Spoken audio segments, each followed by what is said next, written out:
अस्सलाम वालेकुम दोस्तों अगर आप NFT को सिंपलेस्ट वे में एक ही नशिस्त में अंडरस्टैंड करना चाहते हैं तो ये वीडियो डेफिनेटली आपके लिए बहुत इन्फॉर्मेटिव साबित होगी। इस वीडियो में हम डिस्कस करेंगे कि NFT का बेसिक कॉन्सेप्ट क्या है, NFT वर्क कैसे करता है, NFT का मार्केट प्लेस क्या है, NFT को क्रिएट कैसे किया जा सकता है या कौन सी चीज़ें हैं जो कि NFT कहलाती हैं। उसके बाद NFT को बेचा जा सकता है या बेचा किस तरह जा सकता है। उसके बाद NFT को बाय कैसे किया जा सकता है या परचेज़ कैसे किया जा सकता है। और लास्ट वन ये है कि NFT का फ़ीचर क्या है, क्या आपको इसमें इंटरेस्ट लेना चाहिए या नहीं लेना चाहिए। ये तमाम तर चीज़ें हम डिस्कस करेंगे इस सेशन के अंदर। तो दोस्तों सबसे पहली जो चीज़ है जो डिस्कस करने वाली है इसका कॉन्सेप्ट है कि NFT का बेसिक कॉन्सेप्ट क्या है, NFT होता क्या है। NFT के वर्ड के ऊपर अगर आप फोकस करेंगे तो ये 3 वर्ड्स पर मुश्तमिल है। नॉन फंजिबल टोकन यानी NFT, नॉन फंजिबल टोकन। तो नॉन फंजिबल टोकन से मुराद ये है कि ऐसी चीज़, नॉन का तो आपको पता है कि नहीं, फंजिबल का मतलब होता है रिप्लेसेबल। ऐसी चीज़ जो कि रिप्लेसेबल ना हो उसको कहते हैं NFT। मतलब ऐसी चीज़ जो कि सिर्फ आपके पास है और किसी के पास नहीं है तो उसको कहते हैं नॉन फंजिबल यानी NFT। मतलब ऐसा एसेट आपका जो कि सिर्फ आपके पास है, जिसके सिर्फ आप ओनर हैं, और अगर आप उसको ऑक्शन वेबसाइट्स पर बेचना चाहते हैं तो वो NFT कहलाएगा। इसको सिंपलेस्ट अंदाज में समझने के लिए मेरे पास एक बुक है। इस बुक का नाम है इनसाइट्स ऑफ इनसिक्योरिटीज़ इन पाकिस्तान। ये बुक जो है इसकी हज़ारों कॉपीज़ जो है दुनिया में अवेलेबल हैं, क्योंकि ये बुक जो है कनाडा, USA, UK और पाकिस्तान में बैक वक्त जो है वो पब्लिश हुई थी।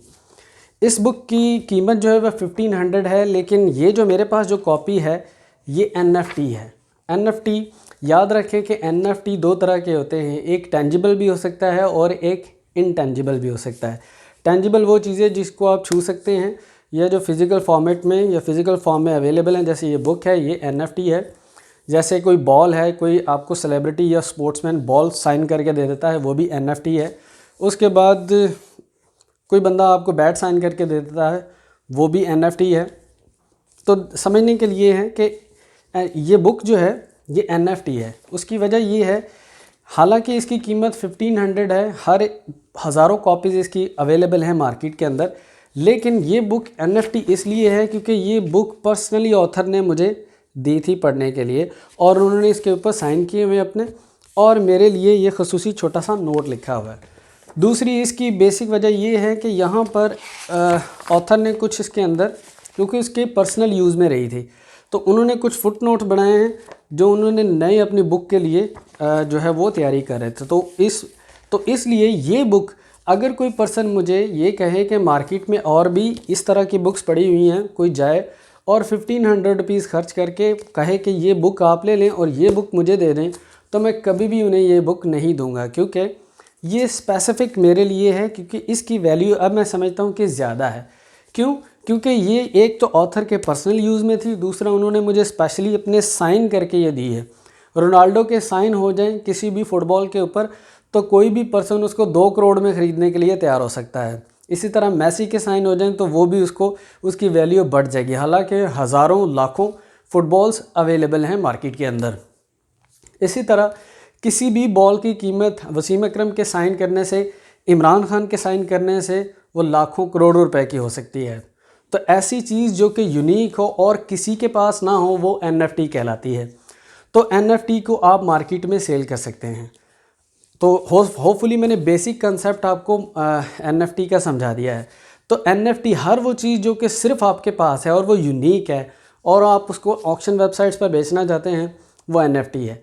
NFT का मार्केट प्लेस क्या है? NFT अगर आप गूगल करेंगे NFT मार्केट प्लेस तो आपको बहुत सारी वेबसाइट्स मिल जाएंगी जो कि NFT के अंदर डील कर रही हैं, जैसे crypto.com है, जैसे कि OpenSea है, उसके बाद बाइनांस है। इस तरह की बड़ी बड़ी वेबसाइट्स हैं जो कि NFT में डील कर रही हैं, जहाँ पर NFT क्रिएट हो सकता है, NFT जो है वो परचेज़ हो सकता है, बाय हो सकता है, सेल हो सकता है। दूसरी बात यह कि NFT क्रिएट कैसे कर सकते हैं। दोस्तों अगर आपने डिफरेंट फॉर्मेट हैं, इसके टेंजिबल भी है, इनटेंजिबल। अगर हम इनटेंजिबल की बात करें जिसको आप ऑनलाइन सेल कर सकते हैं, उनमें आती है कि लेट से आपने कोई म्यूज़िक क्रिएट किया है, म्यूज़िक सिर्फ आपका अपना है, आप अपनी मेहनत से उसको क्रिएट किया है, तो वो म्यूज़िक भी आपका NFT हो सकता है। उसके बाद कोई आपने वीडियो क्रिएट की है, जैसे कि स्पोर्ट्समैन जो होते हैं या सेलिब्रिटीज़ होती हैं जो अपनी छोटी छोटी वीडियोस और अपनी जो इमेजेस हैं वो एज ए NFT सेल करते हैं। इसी तरह जैसे PCB ने शहीनशाह अफरीदी का एक क्लिप जो है वो NFT के तौर पर जो है वो सेल किया था। तो इसी तरह जो है हर वो चीज़ जो कि यूनिक है और आपके पास है और आप उसको सेल करना चाहते हैं वो NFT है। इसी तरह दोस्तों अगर आपके पास कोई जिफ फॉर्मेट में कोई चीज़ है, इमेज है, वो भी आप बेच सकते हैं। इसके बाद आर्ट बहुत ज़्यादा बिकता है NFT के तौर पर। आर्ट जो है वो फिज़िकल भी, टेंजिबल भी है और इनटेंजिबल भी है। अगर आप उसको डिजिटलाइज कर लें और ऑक्शन वेबसाइट्स पर जैसे कि NFT वेबसाइट्स पर बेचें तो आपको लाखों करोड़ रुपए मिल सकते हैं उसके। दोस्तों बाज़ औक़ात एक आर्ट हमारे लिए बड़ी ही बकवास होती है और बेकार होती है, लेकिन दूसरे की नज़र में वो बहुत ज़्यादा यूनिक और उसके अंदर बहुत एक हिडन मैसेज होता है। तो आर्ट लवर्स उसको लाखों करोड़ों रुपए में ख़रीद लेते हैं। और जो एक अट्रैक्टिव चीज़ है वहाँ पर जो NFT वेबसाइट्स पर बिक रही है वो है अवतार। अगर आपने एक सैड मंकी का देखा हो, वो बहुत आजकल फेमस है सैड मंकी। वो एक अवतार है, एक इमेज है, छोटा सा इमेज है, कार्टूनिस्ट टाइप इमेज होता है, उसको अवतार कहते हैं। लोग उसको प्रोफाइल पिक्चर पर यूज़ कर लेते हैं। तो वो जो एक अवतार है वो $3 लाख में जो है वो सेल हुआ है। तो आप अवतार भी बना सकते हैं। तो इसी तरह आप क्रिएट कर सकते हैं अपने NFTs जो है। उसके बाद आपने जाके एक अकाउंट क्रिएट करना है और अपना NFT जो है वो अपलोड करना है। उसके बाद ये है कि NFT बाय कैसे कर सकते हैं।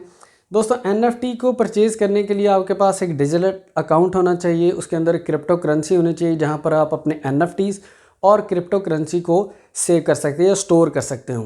तो इसलिए आपको सबसे पहले क्रिप्टो करेंसी परचेज़ करना पड़ेगी और उसके बाद ही आप ट्रांजैक्शन कर सकते हैं, यानी बाय कर सकते हैं।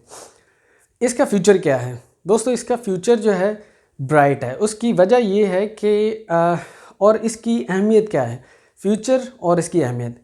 इसकी अहमियत इसलिए ज़्यादा है क्योंकि पहले हम जैसे आर्टिस्ट या बहुत सारे ऐसे लोग जो कि बहुत टैलेंटेड होते हैं लेकिन गरीब होते हैं, वो कोई ऑक्शन या बिडिंग में नहीं जा सकते हैं, जो कि आर्ट गैलरीज़ में जाके अपनी वो आर्ट जो है नहीं रख पाते हैं। उनके लिए ये एक जन्नत की तरह का प्लेटफॉर्म है जहाँ पर वो अपना टैलेंट को शो कर सकते हैं और हो सकता है कि उनकी आर्ट जो है वो लाखों करोड़ों डॉलर्स में बिक जाए। तो ये एक ऐसा फ्यूचर है जिसको रोका नहीं जा सकता और फ्यूचर कभी भी नहीं रुकता है।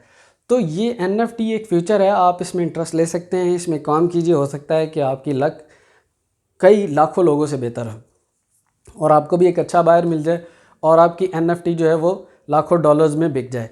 NFT का एक बहुत ज़बरदस्त पहलू ये है कि NFT के ऊपर लाखों डॉलर्स आपको मिल सकते हैं और मोस्ट इम्पोर्टेंट ये है कि ऑनर जो होता है, ऑनर जो है वो उसकी NFT जब एक दफ़ा बेच देता है तो NFT की उसको रॉयल्टी मिलती रहती है। जितनी भी आगे ट्रांजैक्शन होती रहेंगी, जितनी दफ़ा आगे बिकेगा वो उतनी ही दफ़ा जो है उसको रॉयल्टी 10% मिलेगी। मसलन आपने 10,000 डॉलर का एक जो है वो NFT बेचा, तो आगे चल के अगर वो 10 लाख का बिक गया है तो 10 लाख में से 10% आपको कमीशन जो है वो एज ए ऑनर मिलती रहेगी। दोस्तों टोकन को मैं समझाना थोड़ा सा भूल गया था। टोकन का मतलब ये है क्योंकि ये सारा फॉर्मेट चलता है ब्लॉकचेन टेक्नोलॉजी के ऊपर। तो ब्लॉकचेन टेक्नोलॉजी के ऊपर जब ये सिस्टम चलता है तो हर NFT को एक स्पेसिफिक नंबर दिया जाता है इन वेबसाइट्स के ऊपर, जिसको टिकर या टोकन कहा जाता है। उससे ये NFT ट्रेस हो सकती है और इसके ओरिजिनल मालिक तक पहुंचा जा सकता है। होप मैंने आपको इसका कॉन्सेप्ट बेहतर तरीके से समझाया और सिंपलेस्ट वे में समझाया। अगर आपको समझ में आया है तो इसको लाइक ज़रूर कीजिएगा और हमारे चैनल को सब्सक्राइब भी कीजिएगा। Thank you so much. अल्लाह हाफिज़।